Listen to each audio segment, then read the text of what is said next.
अस्सलाम वालेकुम स्टूडेंट्स। आज हम फर्स्ट ईयर का लेक्चर स्टार्ट करने लगे हैं। हमारा जो टॉपिक है derivation of radius of N orbit of an atom. किसी एटम का उसके ऑर्बिट का रेडियस वो फाइंड करना है हमने। इससे पहले मैं थोड़ा सा आप लोगों को कंसेप्ट दे दूं कि बोहर एटॉमिक मॉडल, बोहर ने क्या कहा था। बोहर ने ये कहा था कि बोहर का मॉडल आप लोगों ने पहले भी पढ़ रखा था। बोहर ने ये कहा था कि इलेक्ट्रॉन अपने मखसूस ऑर्बिट के अंदर रिवॉल्व करते रहते हैं। इनका मुख्तलिफ किस्म के ऑर्बिट हैं। मैं सपोज करता हूं ये N1 है, ये N2 है, ये N3 है, ये N4 है, इसी तरह ये N5 है एंड सो ऑन। ठीक है, तो जब हम इस ऑर्बिट की बात करते हैं तो हर ऑर्बिट के पास फिक्स्ड एनर्जी होती है। हर ऑर्बिट के पास क्या होती है? फिक्स्ड एनर्जी होती है जिसके अंदर इलेक्ट्रॉन रिवॉल्व करते रहते हैं। उस फिक्स एनर्जी के साथ इलेक्ट्रॉन रिवॉल्व करते रहते हैं। मैं सपोज करता हूं कि इस ऑर्बिट के पास 10 यूनिट की एनर्जी है, इस ऑर्बिट के पास ये सपोज्ड वैल्यूज मैंने लिखी हुई है, 20 यूनिट की एनर्जी है, इसके पास 30 यूनिट की एनर्जी है, इसके पास 40 यूनिट की एनर्जी है और इसके पास 50 यूनिट की एनर्जी है। ये सपोज्ड वैल्यू मैंने लिखी है। इससे एक बात तो ये ज़ाहिर हो रही है कि जो ऑर्बिट न्यूक्लियस के करीब होगा उसकी एनर्जी कम होगी। जैसे जैसे हम ऑर्बिट उस न्यूक्लियस से दूर चले जाएंगे उसके पास उतनी एनर्जी ज्यादा होती जाएगी। ठीक है, न्यूक्लियस के करीब, ये बोहर ने कहा था। बोहर ने कहा कि जो ऑर्बिट न्यूक्लियस के करीब होगा उसकी एनर्जी कम होगी, जो ऑर्बिट न्यूक्लियस से दूर होता जाएगा उसकी एनर्जी ज्यादा होती जाएगी। जैसा कि मैंने यहाँ पे लिखा N1 है, इसके पास 10 यूनिट की एनर्जी है, 20 यूनिट की एनर्जी है, इसके पास 30 यूनिट की एनर्जी है, 40 यूनिट की और 50 यूनिट की एनर्जी है। further the orbit from the nucleus, more energy it has। तो इनके पास क्या होती है? फिक्स्ड एनर्जी होती है। क्या होती है? फिक्स्ड एनर्जी, जिसको हम कहते हैं एनर्जी लेवल। क्या कहते हैं? Energy level. तो इलेक्ट्रॉन अपनी फिक्स्ड एनर्जी के साथ रिवॉल्व करता रहता है। क्या करता है? फिक्स्ड एनर्जी के साथ रिवॉल्व करता रहता है। अगर इलेक्ट्रॉन जंप करना चाहता है, कोई इलेक्ट्रॉन अगर जंप करना चाहता है, मैं सपोज करता हूं वो इलेक्ट्रॉन यहां पे पड़ा है, हम इसको जंप करवाना चाहते हैं, इस ऑर्बिट से निकल के वो इस ऑर्बिट में आना चाहता है, यानी लोअर एनर्जी ऑर्बिट से निकल के हायर एनर्जी ऑर्बिट में आना चाहता है। देखिए, जब वो यहां पे था तो उसके पास एनर्जी 10 यूनिट की थी। जब वो यहां से जंप करके इधर आया तो उसके पास एनर्जी, अब देखिए, उसे 10 से 50 में आ रहा है। जब 10 वहां पे था तो 10 यूनिट की एनर्जी थी, अब वो 50 यूनिट की एनर्जी में आना चाहता है तो ये 40 यूनिट की एनर्जी को एब्जॉर्ब करेगा। कितने यूनिट की? 40 यूनिट की एनर्जी को एब्जॉर्ब करेगा। और वो एनर्जी आएगी कहां से? या तो हम उसको हीट कर रहे होंगे या वो सूरज की रोशनी से वो गेन करेगा। तो वो क्या कर देगा? अपनी एक्साइटेड स्टेट में चला जाएगा। ये वाली जो स्टेट है वो ग्राउंड स्टेट है और ये इस इलेक्ट्रॉन की ये वाली जो स्टेट है वो ऑक्साइडेड स्टेट है। बिल्कुल इसी तरह जब इलेक्ट्रॉन किसी हायर ऑर्बिट में पड़ा हुआ है, हायर एनर्जी शेल के अंदर पड़ा हुआ है, इसके पास जैसा कि 50 यूनिट की एनर्जी है, अगर ये इलेक्ट्रॉन चाहता है कि जंप करके वो इधर लोअर एनर्जी ऑर्बिट में जाना चाहता है तो ये क्या करेगा? अब देखिए, इसके पास 50 यूनिट की एनर्जी थी, अब ये 10 में जाना चाहता है। जब ये 10 में जाना चाहता है तो इसके पास अब इतनी एनर्जी को ये क्या करेगा? इमिट करेगा, यानी 40 यूनिट की एनर्जी को इमिट करेगा। जब वो लोअर एनर्जी ऑर्बिट से हायर एनर्जी ऑर्बिट में गया तो 40 यूनिट की एनर्जी को एब्जॉर्ब किया, और जब हायर एनर्जी ऑर्बिट से लोअर एनर्जी ऑर्बिट में जाएगा तो वो एनर्जी को क्या करेगा? इमिट करेगा। 40 यूनिट जितनी वो एब्जॉर्ब करके गया हुआ था उतनी ही वो वापस लेके जाएगा। और ये डीऑक्साइडेशन, ये वाला जो था कि इससे जब इधर जाएगा तो ऑक्साइडेशन, अगर यहां से वापस उसी ऑर्बिट में जाएगा तो डीऑक्साइडेशन। जब ये डीऑक्साइडेशन का प्रोसेस उस वक्त मोस्ट होगा, क्योंकि हर एटम चाहता है कि मैं अपनी स्टेबल फॉर्म में रहूं। तो ये जब अपने आप को स्टेबल करने के लिए क्या करेगा, यहां से जंप करके किधर जाएगा, उसी ऑर्बिट में जहां से वो निकल के आया हुआ था। जब ये उस वक्त करेगा जब हम हीट को निकाल देंगे, या सूरज की रोशनी, जिस तरह मैंने कहा था उसको एनर्जी हमने देनी है, अगर वो एनर्जी हमने रिमूव कर ली है तो देन वो इलेक्ट्रॉन क्या करेगा, अपनी उसी ऑर्बिट में जाएगा जहां से वो निकल के आया हुआ था, तो उतने ही यूनिट की एनर्जी को क्या करेगा, इमिट करेगा। अब हमारा जो क्वेश्चन है वो ये है, हमने ड्राइव करना है radius of orbit of an atom. वो रेडियस ये वाला हो सकता है, यहां से लेके यहां तक ये रेडियस हो सकता है, इसको हमने फाइंड करना है, या ये वाला रेडियस हो सकता है, या फिर तीसरे ऑर्बिट वाला रेडियस हो सकता है, या फिर चौथे ऑर्बिट वाला रेडियस हो सकता है, या फिर पांचवें ऑर्बिट वाला रेडियस हो सकता है। इस रेडियस को कैसे कैलकुलेट करते हैं, हम इसके बारे में बात करने लगे हैं। अब हम एक और बात बता दूं कि बोहर कामयाब क्यों हुआ था। अपने एक्सपेरिमेंट में बोहर कामयाब क्यों हुआ था, सक्सेस क्यों मिली थी उसे, वो सिर्फ और सिर्फ इस वजह से क्योंकि बोहर ने मोनो इलेक्ट्रॉनिक सिस्टम को स्टडी किया। किसको? मोनो इलेक्ट्रॉनिक सिस्टम को, एक इलेक्ट्रॉन रखने वाले एटम को स्टडी किया। एक इलेक्ट्रॉन है, वो एक इलेक्ट्रॉन रखने वाले एटम कौन कौन से हैं? या तो वो हाइड्रोजन एटम है, या वो हीलियम पॉजिटिव 1 एटम है, या वो लिथियम पॉजिटिव 2 एटम है। हीलियम पॉजिटिव 1 का ये मतलब है, हीलियम के पास 2 इलेक्ट्रॉन होते हैं आखिरी शेल में।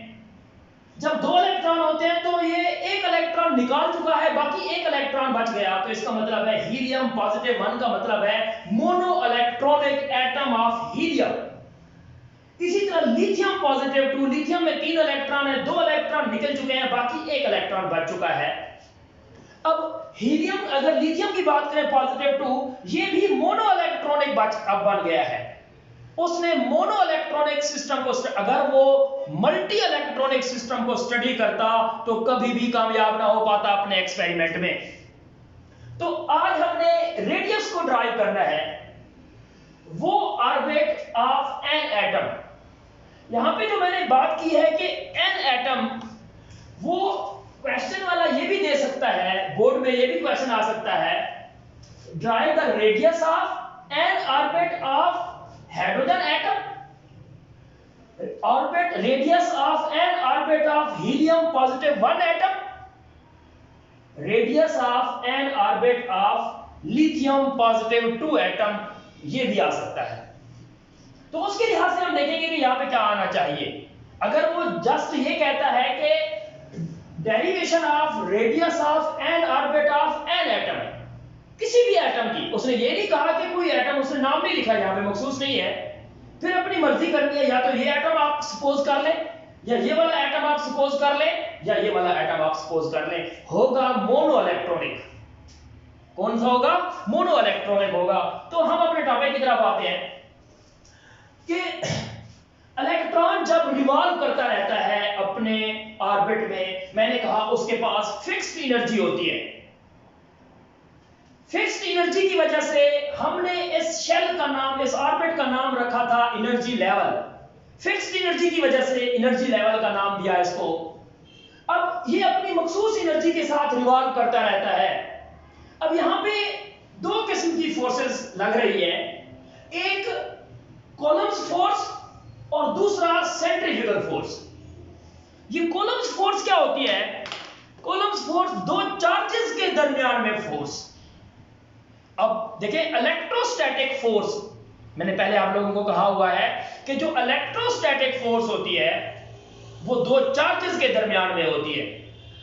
अब वो जो 2 चार्जेस हैं, वो 2 चार्जेस पॉजिटिव पॉजिटिव भी हो सकते हैं, वो 2 चार्जेस नेगेटिव नेगेटिव भी हो सकते हैं, वो 2 चार्जेस नेगेटिव पॉजिटिव भी हो सकते हैं।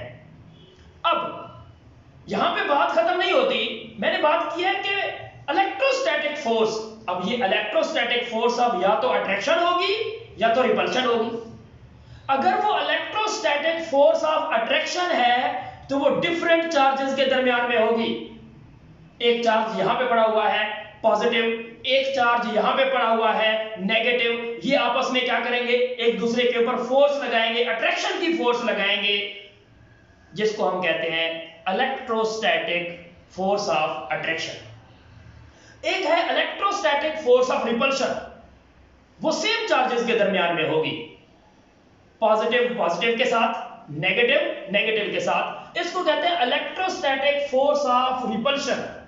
क्या कहते हैं, इलेक्ट्रोस्टैटिक। अब यहां पे है पॉजिटिव यानी न्यूक्लियस यानी प्रोटॉन, और नेगेटिव यानी इलेक्ट्रॉन। यहां पे दो फोर्सेस लग रही है, पॉजिटिव के दरमियान और नेगेटिव। ये जो फोर्स लगेगी इसको कहते हैं इलेक्ट्रोस्टैटिक फोर्स ऑफ अट्रैक्शन, जिसको हमने कॉलम्स फोर्स का नाम दिया है। यहां पे मैंने कॉलम्स फोर्स की जो इक्वेशन है वो ZE positive multiply by electron, ये दोनों फोर्सेस डिवाइडेड बाय एक तो प्रोटॉन की फोर्स और दूसरा इलेक्ट्रॉन की force, force of attraction between the positive and negative. 4 pi epsilon naught R square. ये एप्सिलॉन नॉट क्या है, ये वैक्यूम परमिटिविटी कांस्टेंट है, वैक्यूम परमिटिविटी कांस्टेंट इसकी वैल्यूज है। ये वैक्यूम परमिटिविटी कांस्टेंट है क्या, ये जो दो चार्जेस के दरमियान में जो मैंने फोर्स की बात की है, वो दो चार्जेस एयर में है, वो दो चार्जेस लिक्विड में है, क्या वो दो चार्जेस सॉलिड में है? किस फॉर्म में वो दो चार्जेस हैं जिनके दरमियान में वो फोर्स ऑफ अट्रैक्शन है, जिसको हमने नाम दिया है कॉलम्स फोर्स का।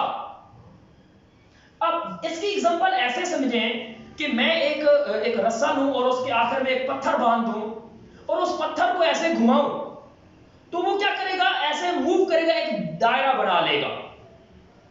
अब वो जो पत्थर है वो इलेक्ट्रॉन है और ये जो मेरा हाथ है वो न्यूक्लियस है। अब हर दफा पत्थर वो, जैसे मैं ऐसे करूंगा तो वो बाहर निकलने की कोशिश करेगा, लेकिन मेरे हाथ की फोर्स उसको दोबारा दायरे में ले आएगी। जब वो इधर जाएगा तो वो इधर बाहर निकलने की कोशिश करेगा, लेकिन मेरे हाथ की फोर्स उसको दोबारा दायरे में ले आएगी। अब न्यूक्लियस की फोर्स और इलेक्ट्रॉन की फोर्स, पॉजिटिव और नेगेटिव, वो चाहता है कि मैं उससे निकलूं, लेकिन वो न्यूक्लियस उसको वहां से बाहर नहीं निकलने देगा, उसको वहीं पे क्या कर लेगा, अट्रैक्ट कर लेगा। इसको सेंट्रीफ्यूगल फोर्स क्या कहते हैं, सेंट्रीफ्यूगल फोर्स। यानी जब वो मूव करेगा तो उसको दायरे में ले आएगा, उसको बाहर नहीं निकलने देगा, दायरे के अंदर उसको मूव करेगा। अगर मैं सपोज करता हूं वो जो पत्थर मैंने बांधा हुआ है उसका जो मैस है वो मेरे हाथ की फोर्स से ज्यादा हो, तो क्या होगा, जैसे मैं घुमाने लगूंगा वो निकल जाएगा। तो या तो न्यूक्लियस की फोर्स और इलेक्ट्रॉन की फोर्स इक्वल होनी चाहिए, या फिर मैस उसका, या फिर इलेक्ट्रॉन का मैस कम होना चाहिए, किससे, प्रोटॉन के मैस से, तब जाके वो रिवॉल्व करेगा। अगर इलेक्ट्रॉन का मैस ज्यादा हो जाता है तो इलेक्ट्रॉन रिवॉल्व नहीं करेगा, निकल जाएगा इसके अंदर से। तो ये बात देखनी है हमने। अब हम अपने इस टॉपिक को आगे की तरफ बढ़ाते हैं। तो देखें यहां पे मेरे पास है, इसको जब मैं मल्टीप्लाई करूंगा, देखें ये दोनों आपस में दो फोर्सेस हैं, पॉजिटिव नेगेटिव, ये कैंसल आउट होके ये बन जाएंगी ZE square divided by 4 pi epsilon naught R square. अब ये दोनों फोर्सेस इक्वल हैं लेकिन अपोजिट डायरेक्शन में है। अपोजिट डायरेक्शन में वो जो उसको बाहर की तरफ, ये जो एरो मैंने बनाया हुआ है ना, ये सेंट्रीफ्यूगल फोर्स है, वो बाहर निकलने की कोशिश कर रहा है, और इलेक्ट्रोस्टैटिक फोर्स यानी कूलम्ब्स फोर्स उसको दोबारा दायरे में ले आती है। तो ये दोनों फोर्सेस क्या हैं, इक्वल हैं लेकिन अपोजिट डायरेक्शन में हैं। तो अब मैं इन दोनों को इक्वल करता हूं, कूलम्ब्स फोर्स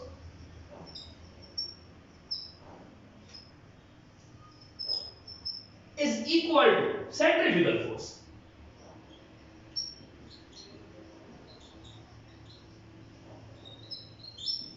ठीक, कूलम्ब्स फोर्स क्या है, ZE square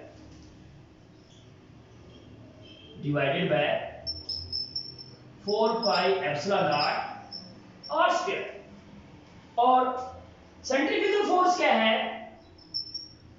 mv square divided by r। ये हमारे पास क्या है, सेंट्रीफ्यूगल फोर्स है। और ये कॉलम्स फोर्स है, दोनों फोर्सेस इक्वल हैं। अब हमने r को कैंसिल करना है, multiply r square on both side, multiply r square on both side,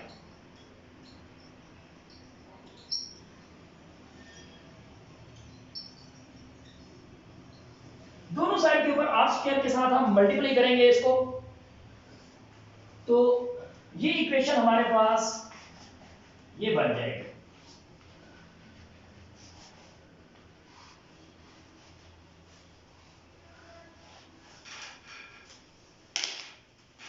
ये इक्वेशन बन जाएगी r स्क्वायर के साथ इसको मल्टीप्लाई करेंगे, r square multiply by z e square divided by 4 pi epsilon naught r square is equal to mv square divided by r multiply by r square. ये इस r से ये कट जाएगा, ये r स्क्वायर से ये r square cut जाएगा। अब ये इक्वेशन हमारे पास बनेगी z e square divided by 4 pi epsilon naught is equal to ये आ जाएगा mv स्क्वायर r। अब r को यही रहने दें, mv स्क्वायर को इधर ले आए, तो ये इक्वेशन बन जाएगी z e square divided by 4 pi epsilon naught, ये इक्वेशन है mv स्क्वायर, ये नीचे आ जाएगा mv square is equal to r, ये इक्वेशन हमारे पास आ जाएगी। अब यहां से हमने v स्क्वायर की वैल्यूज को पुट करना है किसी जगह से लेके, ये हमारे पास इक्वेशन नंबर 1 बन जाएगी। अब हमें पता है अकॉर्डिंग टू बोहर ने हमें ये कहा था, अकॉर्डिंग टू बोहर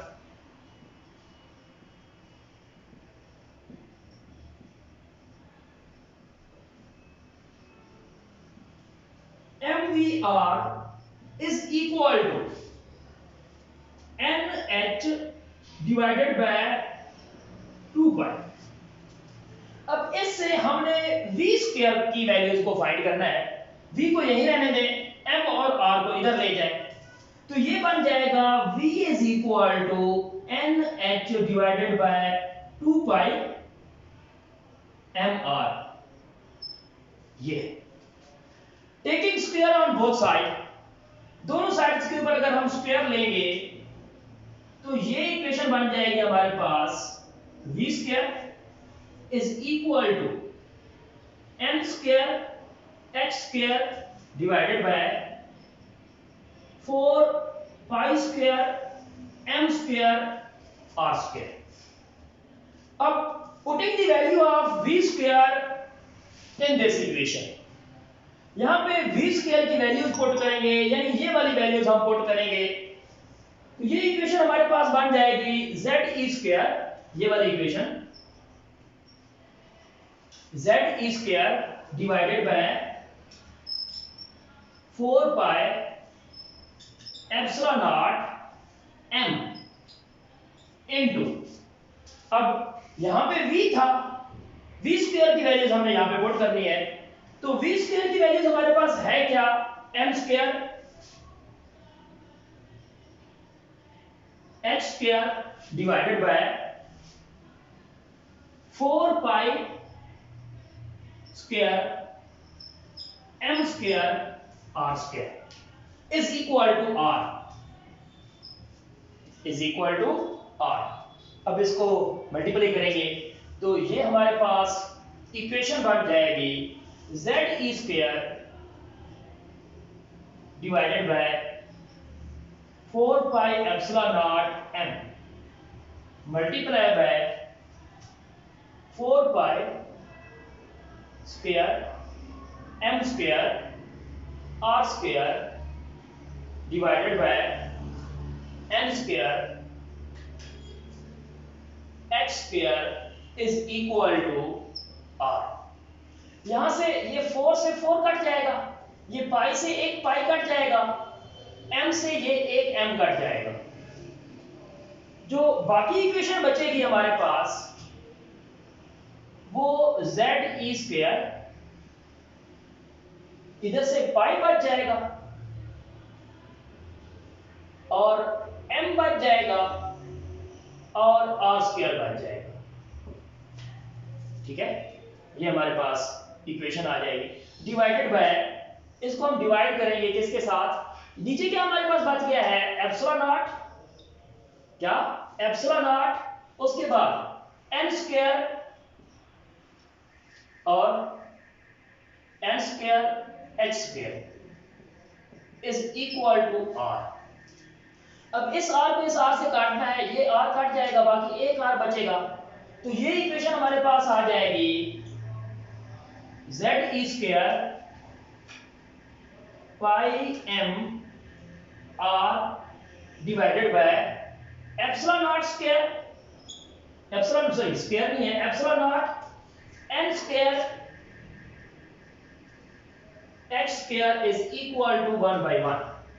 अब इस इक्वेशन को इधर ले जाएं, इसको इधर ले आए, सिर्फ r को यही रहने दें। हमने रेडियस फाइंड करना था, यहां से हमने रेडियस को फाइंड करना है, तो ये इक्वेशन हमारे पास आ जाएगी r is equal to epsilon naught square, ये r is equal to epsilon naught square, sorry epsilon naught square नहीं है, m square h square divided by, बाकी क्या है, ये इधर आ जाएगा z e square pi m। r को तो हमने फाइंड करना था, रेडियस हमने फाइंड कर लिया है। अब फॉर हाइड्रोजन, मैंने यहां पे रेडियस की बात की थी, अगर हम ये रेडियस हाइड्रोजन एटम का फाइंड कर रहे थे, हाइड्रोजन के लिए z1 के इक्वल होता है। अगर यहां पे लिथियम पॉजिटिव 1 का फाइंड, पॉजिटिव 2 का फाइंड करते, तो यहां पे z इज इक्वल टू 2 आता, लिथियम का के लिए 3 आता। अगर हम हीलियम पॉजिटिव 1 के लिए फाइंड करना चाहते हैं, z इज इक्वल टू 2 आता है। तो यहां पे फॉर हाइड्रोजन, क्योंकि हम सिर्फ हाइड्रोजन की बात कर रहे हैं, for hydrogen z is equal to 1, तो ये इक्वेशन बन जाएगी r इज इक्वल टू, ये हमारे पास इक्वेशन बन जाएगी r is equal to epsilon naught n square h square divided by e square pi m, ये हमारे पास इक्वेशन आ जाएगी। अब इसमें से ये जो एप्सिलॉन नॉट है और h स्क्वायर है, ये प्लैंक्स कांस्टेंट है, डिवाइडेड बाय e स्क्वायर और पाई m, ये कांस्टेंट के इक्वल है, जिसको हम a नॉट कांस्टेंट कहते हैं, एंगस्ट्रॉम नॉट। अब ये इक्वेशन हमारे पास आ जाएगी, n को छोड़ के बाकी सारी कांस्टेंट है, तो ये आ जाएगा r is equal to a naught m square, ये इक्वेशन आ जाएगी r is equal to a naught m square. और ये जो a नॉट है, इसकी वैल्यूज है 0.529 कैपिटल एंगस्ट्रॉम, ठीक है, कैपिटल, इसकी जगह पे हम ये वाली वैल्यूज पुट कर देंगे, तो r is equal to 0.529 capital angstrom, sorry n, या फिर n इधर लिख लें, n स्क्वायर, ये इक्वेशन आ जाएगी। ठीक है, इसके अलावा अगर हम किसी रेडियस को फाइंड करना चाहते हैं, हाइड्रोजन एटम के रेडियस को फाइंड करना चाहते हैं, अगर n इज इक्वल टू 1 है तो 1 का स्क्वायर आ जाएगा, n इज इक्वल टू 2 है 2 का स्क्वायर आ जाएगा, n इज इक्वल टू 3 है तो 3 का स्क्वायर आ जाएगा। तो ये इक्वेशन बन जाएगी r is equal to n square multiply 0.529 capital angstrom. तो ये इक्वेशन हम पुट करेंगे किसी भी रेडियस को फाइंड करने के लिए, किसी भी रेडियस को फाइंड करने के लिए। अब मैं एक रेडियस आप लोगों के सामने रखता हूं कि को फाइंड करना चाहते हैं, ठीक है, किसी एक एटम के रेडियस को फाइंड करना चाहते हैं। मैं सपोज करता हूं फॉर हाइड्रोजन, ये जो मैं अभी डाटा लिख रहा हूं ये हाइड्रोजन के लिए लिख रहा हूं। हाइड्रोजन के लिए n is equal to 1, then radius is equal to 1 का स्क्वायर मल्टीप्लाई 0.529 कैपिटल एंगस्ट्रॉम, तो इसकी वैल्यूज आ जाएगी। इसी तरह अगर मैं कहता हूं कि n is equal to 2, n is equal to 2, उसके लिए रेडियस इज इक्वल टू 2 का स्क्वायर मल्टीप्लाई 5.29 कैपिटल एंगस्ट्रॉम, तो इसकी वैल्यूज आ जाएगी, कैलकुलेट कर लेंगे। इसी तरह अगर मैं ये कहता हूं कि n is equal to 3, then r is equal to 3 का square multiply bye 0.529 capital angstrom, तो उसका रेडियस आ जाएगा। ये किसके लिए था? For hydrogen.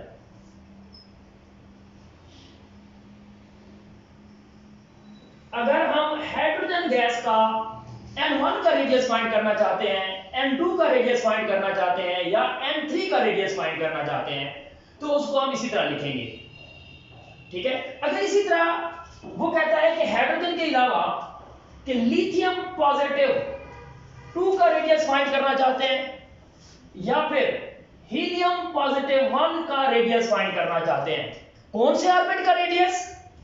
पहले ऑर्बिट का, दूसरे ऑर्बिट का, तीसरे ऑर्बिट का। उसके लिए आपने जस्ट इसको डिवाइड कर देना है। लिथियम के केस में 3 के साथ डिवाइड करना है और बाकी सारे यही होगा। लिथियम के केस में यहां पे क्या लिख देना है, लिथियम पॉजिटिव 2 है तो 3 लिख देना, जैसा कि मैं अभी ये तो हाइड्रोजन के लिए था ना। मैं सपोज करता हूं अब ये वैल्यूज मैं लिखना चाहता हूं किसके लिए, रेडियस फाइंड करना चाहता हूं